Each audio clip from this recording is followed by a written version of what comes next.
Sensation, le MAG. Bonjour à tous, bienvenue sur Sensation en association avec TV78 à Versailles. Un lieu dédié aux personnes en soins de cancérologie a ouvert à la rentrée 2023 et pour en parler avec nous, je suis aujourd'hui avec Sandra Carvalho. Vous êtes la gérante de la boutique Cœur de Vie. Bonjour. Bonjour.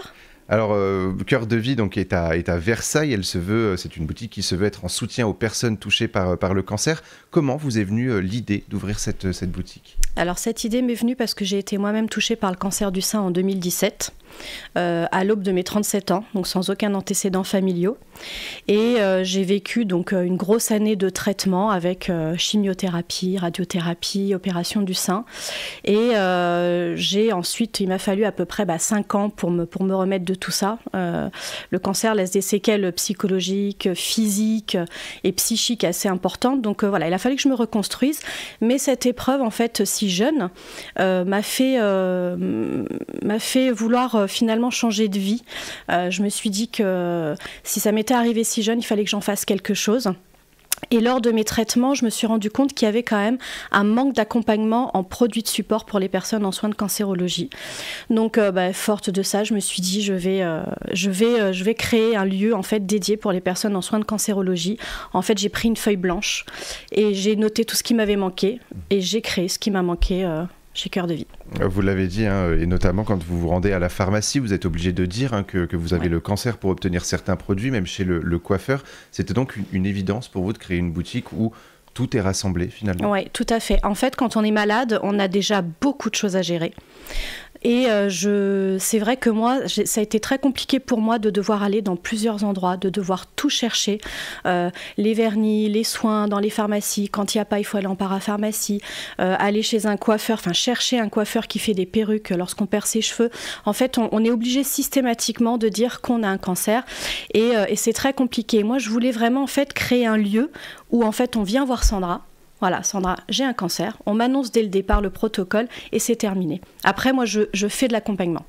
Alors pour pouvoir répondre au mieux aux besoins des clients et clientes, vous avez décidé de quitter donc votre ancien travail et de suivre une formation de prothésiste capillaire et mammaire externe. Quels sont les objectifs de ces formations et à quoi vous servent-elles aujourd'hui ? Alors en fait, j'ai suivi donc les deux formations en parallèle. En fait, elles me permettent de pouvoir justement proposer des prothèses capillaires médicalisées. Et en fait, j'ai l'agrément de l'assurance maladie. Donc, ce sont des produits qui sont pris en charge par l'assurance maladie. Et ça me permet aussi de proposer les prothèses mammaires externes pour les femmes qui ont une chirurgie du sein, soit partielle, soit totale, et qui veulent une prothèse mammaire. Mais ces formations, de toute façon, aujourd'hui, vous permettent de suivre au mieux, justement, les clients et clientes elles me permettent de suivre, de les accompagner, en fait, du début de leur protocole jusqu'à la fin. Et pourquoi avoir appelé votre boutique Cœur de Vie ? Alors, j'ai décidé de l'appeler Cœur de Vie parce que quand on est malade, très souvent l'entourage nous dit ça y est, une fois que les traitements sont terminés, c'est vrai qu'on essaie d'être fort et souvent on nous dit c'est bon, ça y est, c'est derrière toi, voilà, il faut que tu passes à autre chose et que tu revives comme avant. Or, c'est pas comme ça que ça se passe chez un malade. Et donc, en fait, une fois qu'on a été malade, on a réellement une deuxième vie. Et je me suis dit, moi, c'est au cœur de cette deuxième vie que je veux accompagner les personnes. Vous proposez au sein de votre institut des produits pour les ongles, les lèvres, les cils ou encore pour le teint. Pourquoi ces produits ? Quels sont leurs intérêts pour les personnes souffrant d'un cancer ? Alors, quand on est sous traitement de chimiothérapie ou radiothérapie, on a la peau qui est fragilisée par les traitements. Donc, ce que je propose, ce sont des produits haute tolérance qui sont spécialisés pour les peaux fragilisées par les traitements. C'est pas parce qu'on est malade qu'on n'a pas le droit d'être belle, qu'on n'a pas le droit de se maquiller, et d'autant plus, justement, on perd les cils, on perd les sourcils, donc c'est très important aussi de se maquiller. Pour des femmes, l'aspect extérieur est très très important, le regard des autres, donc il faut vraiment des produits adaptés.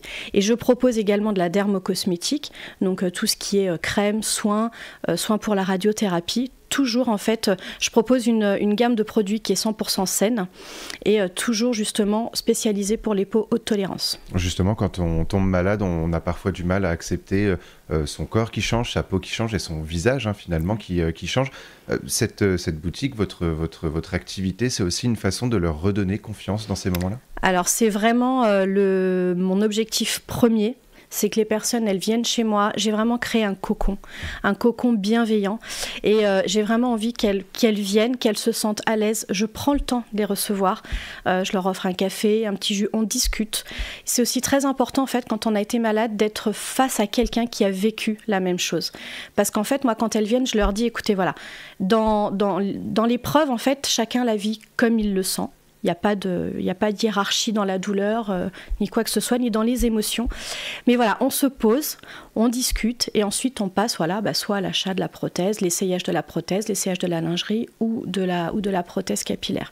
Est-ce que vous avez déjà eu des retours justement sur votre activité ? Est-ce que les gens sont un peu plus sereins justement à ne plus devoir courir partout ? Ouais, j'ai des retours très positifs et moi ça me motive énormément parce qu'effectivement, alors j'ai des retours soit écrits, soit oraux et même au niveau des centres de soins. Les centres de soins qui m'envoient des patients. Les patients sont très heureux de trouver un lieu dédié et sont très heureux du temps que je leur consacre. Quand on est dans la maladie, en fait, tout s'enchaîne très vite. Et à un moment donné, finalement, tout ce qui est perte de cheveux, perte d'un sein, c'est suite, effectivement, à un traitement médical, mais finalement, c'est une réappropriation de son nouveau corps. Et moi, en fait, je suis là pour les accompagner et vraiment, je prends le temps. Et les retours que j'ai, en tous les cas, jusqu'à présent, au bout de 2 mois, sont très positifs. Votre ambition, justement, c'est également de redonner confiance aux personnes atteintes d'un cancer. Qu'est-ce qui fait que votre commerce est propice au bien-être ? C'est également cette discussion, cette écoute que vous leur apportez ? C'est un lieu dédié. C'est un lieu dédié, un lieu dédié. Moi, je les reçois avec beaucoup de bienveillance, vraiment, et je m'adapte. Les formations que j'ai reçues, ce sont des formations techniques, mais aussi d'accompagnement psychologique.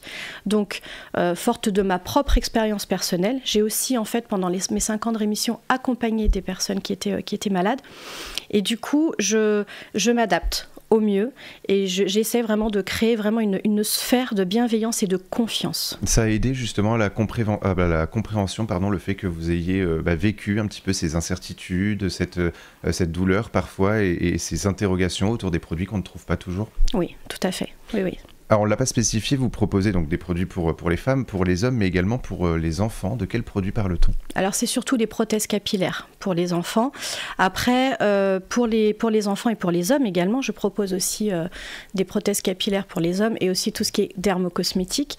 Les enfants, il y a quand même des lieux qui sont assez dédiés dans les centres de soins en France et ce qui est très bien. Il y a quand même un accompagnement qui est supérieur finalement à celui des adultes. Donc je n'ai pas reçu encore d'enfants, je n'ai pas reçu d'hommes non plus. C'est vrai que mon institut fait un petit peu féminin parce que je propose de la lingerie forcément qui va avec les prothèses mammaires.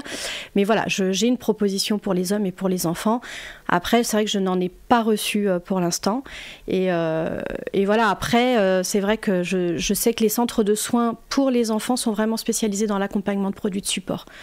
Alors votre boutique a été inaugurée quelques jours à peine avant le début d'Octobre Rose, un mois dédié à la prévention et la lutte contre le cancer du sein. Est-ce qu'à terme vous souhaitez vous engager un peu plus justement pendant ce mois, faire un peu plus de prévention, de sensibilisation ? Oui, alors c'est un souhait de ma part de faire l'inauguration. En fait, j'ai lancé Octobre Rose avec l'inauguration de mon institut le 29 septembre, donc juste avant le 1er octobre. Et oui, effectivement, j'ai été quand même très présente sur beaucoup d'événements pour Octobre Rose. Notamment lors d'une journée sur la prévention à l'hôpital Mignot. J'ai fait aussi une journée de prévention à la médiathèque de Saint-Quentin. J'ai participé aussi à une masterclass pour une association qui s'appelle Maquille mon crâne. Voilà, j'ai essayé de faire un maximum de choses et pour moi, Octobre Rose est un mois très très important parce que, alors, il faut savoir que tout n'est pas rose dans le cancer du sein, loin de là. Par contre, il y a un mois qui est dédié et un mois dans lequel on doit absolument justement faire de la sensibilisation. Pour ma part, j'ai été touchée par un cancer du sein triple négatif. Quand on entend triple négatif, on se dit oh là là, c'est le pire, il est non hormonodépendant. Enfin, il y a beaucoup de jeunes qui sont touchés, mais il a été pris à stade précoce parce que je me suis palpée. Et en fait, pour moi, c'est très important justement en tant que personne, et je suis vectrice finalement d'espoir, puisqu'aujourd'hui je suis là, je suis à 6 ans de rémission.